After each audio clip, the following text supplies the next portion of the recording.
Hello दोस्तों, स्वागत है आप सबके अपने यूट्यूब चैनल बीपी चौधरी में। दोस्तों आज हम बात करेंगे ऑयस्टर मशरूम के माइसेलियम के ऊपर।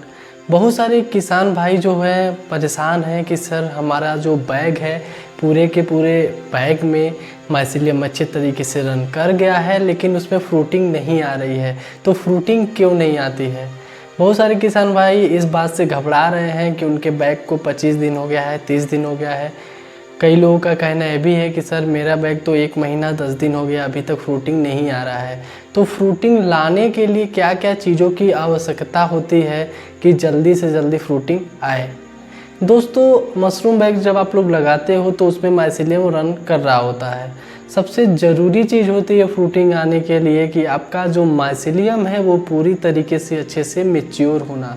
मतलब कि जो वाइट फिलामेंट होता है, पतला पतला जो रेशेनुमा संरचना है जिसे माइसेलियम कहते हैं, वो जब तक आपके पूरे के पूरे मशरूम बैग में फैलेगा नहीं, जितना आपका स्ट्रॉ होगा उसमें पूरे के पूरे स्ट्रॉ में फैलेगा नहीं, तब तक जो है आपका मशरूम बैग से मशरूम नहीं आएगा।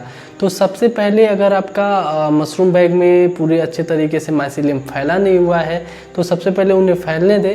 पूरा का पूरा माइसेलियम फैलने के लिए 10 दिन भी लग सकता है, 15 दिन भी लग सकता है, 20 दिन भी लग सकता है। वो डिपेंड करता है कौन कौन सा आप वैराइटीज़ लगाए हुए हैं। जैसे आपका फ्लोरिडा है, थोड़ा सा उसका रनिंग स्लो होता है।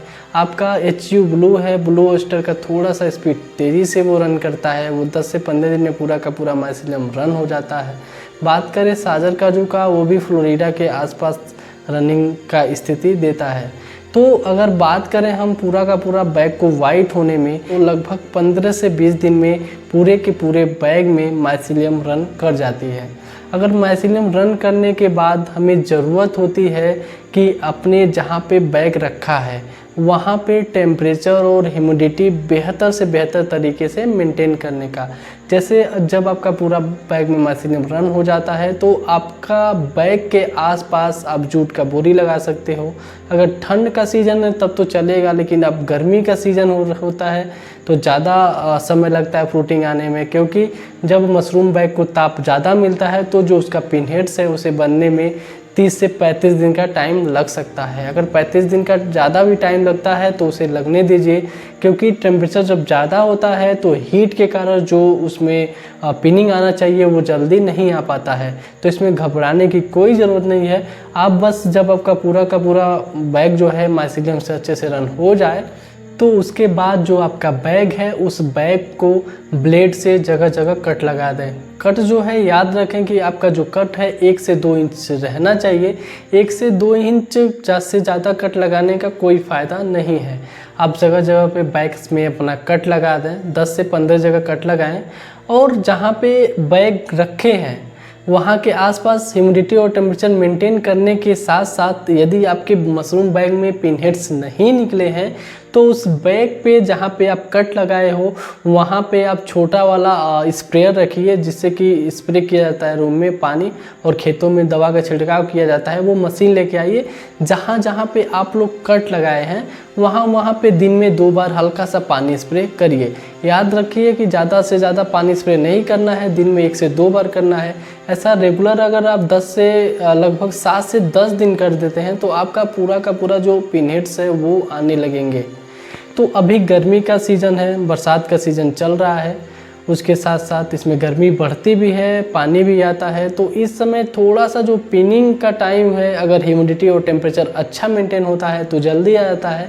यदि बरसात नहीं है, गर्मी के सीज़न में आप फार्मिंग कर रहे हो तो गर्मी में ज़्यादा दिन लग सकते हैं, 30 से 35 दिन लग सकते हैं। उसमें आपको घबराने की कोई ज़रूरत नहीं है।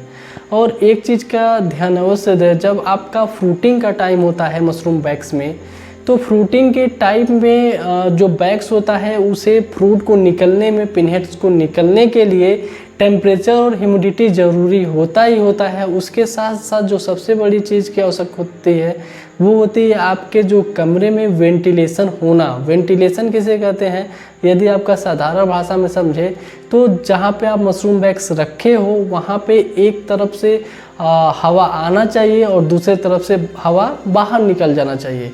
अगर ऐसा आप बंदोबस्त किए हो कि एक तरफ से हवा आ रहा है, दूसरी तरफ से बाहर निकल रहा है और उसके साथ साथ टेम्परेचर और ह्यूमिडिटी मेंटेन है, तो काफ़ी कम समय में आपका मशरूम निकलेगा। लेकिन यदि इन तीनों में कोई भी चीज़ अगर डिसबैलेंस होगा तो आपका फ्रूटिंग में आने में देरी हो सकती है। फ्रूटिंग आने में देरी अगर हो तो सबसे पहले इन 3 चीज़ पे ध्यान दें, टेम्परेचर, ह्यूमिडिटी और आपका वेंटिलेशन। ये 3 चीज़ पे अगर ध्यान देंगे प्रॉपर तरीके से तो ये एकदम पक्का है कि आपका फ्रूटिंग जल्दी आएगा। और भी बहुत सारे जो ग्रोवर हैं उनका क्वेश्चन होता है कि सर हम पॉलीथीन को चीरा लगाए हैं तो चीरा के पास से आए किसी कॉटन लगाएं। यदि आपका मशरूम बैग पूरी अच्छी तरीके से रन कर गया है तो यदि आप बैग में कॉटन लगाए हैं, यदि आपको ज़्यादा प्रोडक्शन चाहिए तो कॉटन तो निकालना ही है, उसके साथ साथ बैगों में ढेर सारी जगहों पे चीरा लगाते हैं। इससे क्या होगा कि फर्स्ट क्रॉप में ही आधे से ज़्यादा मशरूम्स आ जाएंगे। तो ये 2-3 चीज़ हैं, इस पर आप ध्यान दीजिए, अच्छे से इसको मेंटेन करिए, उसके साथ साथ अच्छे से आप फ्रूटिंग निकालिए और मार्केट में सेल करिए। तो यदि आप का माइसीलियम जो है रन होने के बाद नहीं निकल रहा है, माइसीलियम मर रहा है या बैग से गंध आ रहा है, ये सब अलग अलग रीज़न होता है आने का, ये सब अलग चीज़ होता है। यदि आपके बैग में इन्फेक्शन होता है तो इसके कारण, इन्फेक्शन के कारण भी जो माइसीलियम होता है पूरा रन हुआ होता है और वो रनिंग जो है समाप्त होने लगता है। तो ये लक्षण है जब ताप ज़्यादा होता है, बैग जो है उमस की अवस्था में होती है। जिस रूम में बैग को आप रखे रहते हैं, यदि उस रूम में उमस बन रही है तो उस अवस्था में क्या होता है, बैगों में इन्फेक्शन आने के चांसेस ज़्यादा होते हैं। और जब इन्फेक्शन आता है तो जहाँ पे इन्फेक्शन आता है वहाँ पे माइसीलियम जो है धीरे धीरे मरने लगता है। वहाँ से एक गैस निकलता है, बहुत ही वो गंदा तरीके से वो बदबू करने लगता है बैग। तो ऐसे बैग को आप किनारे रखिए और कोशिश ये करिए कि आपका फ्रूटिंग के टाइम जो है आपके कमरे में उमस ना बने, ज़्यादा से ज़्यादा आपके रूम में ठंडा रहे। जैसे कि आपका कम से कम 15 डिग्री सेल्सियस रहे, ज़्यादा से ज़्यादा 28 डिग्री सेल्सियस आप मेंटेन करिए। इन सब चीज़ों को अगर मेंटेन करते हैं तो आपका 100% फ्रूटिंग काफ़ी अच्छा आएगा। तो दोस्तों, अगर आपको और भी जो मशरूम फार्मिंग में दिक्कतें आ रही हैं जिससे कि आप लोग परेशानी बढ़ रहा है, तो यदि वो सारे जो आपका कन्फ्यूजन है वो आप कमेंट करिए, आपको सारे वीडियोस इसी चैनल पे देखने को मिलेंगे जहाँ से आपका सारा का सारा जो प्रॉब्लम है उसका सलूशन मिल जाएगा। तो दोस्तों, आशा करता हूँ कि ये वीडियोस में दी गई जानकारी आपको अच्छा लगा होगा। यदि अच्छा लगा है तो वीडियोस को लाइक करिएगा, चैनल को सब्सक्राइब करिएगा। तो दोस्तों, मिलते हैं नेक्स्ट वीडियो में, तब तक के लिए धन्यवाद।